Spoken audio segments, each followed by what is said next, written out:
মানে ব্রিজটা ভেঙে গিয়েছে, যে সিলের একটা গাড়ি হচ্ছে ওটা এসে ভেঙে গিয়েছে। আর এই জায়গাটার নাম কি? মানে গিদারি নদী, দেবনাথ পাড়া। এটা তো আমরা প্রশাসনকে দায়ী করি, কেন প্রশাসন তো এটা মানে এই গাড়িটা যাওয়ার অধিকার নাই এদিকে, প্রশাসনকে আমরা দায়ী করি।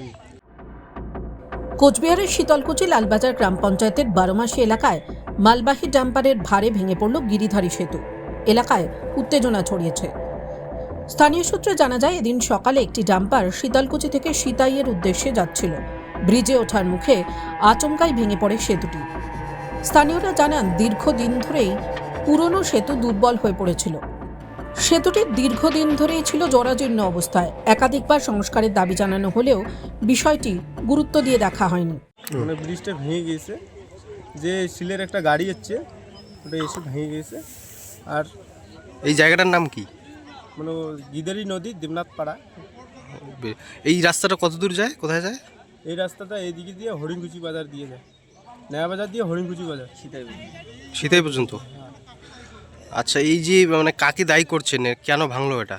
এটা তো আমরা প্রশাসনকে দায়ী করি, কেন প্রশাসন তো এটা মানে এই গাড়িটা যাওয়ার অধিকার নাই এদিকে, প্রশাসনকে আমরা দায়ী করি।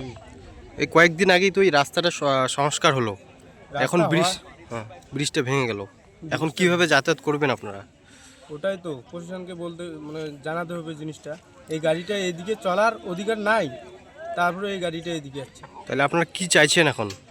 কি ব্রিজটা নতুন করে বানাতে হবে, ওইটাই চাই সরকারের কাছে, এটাই আবেদন।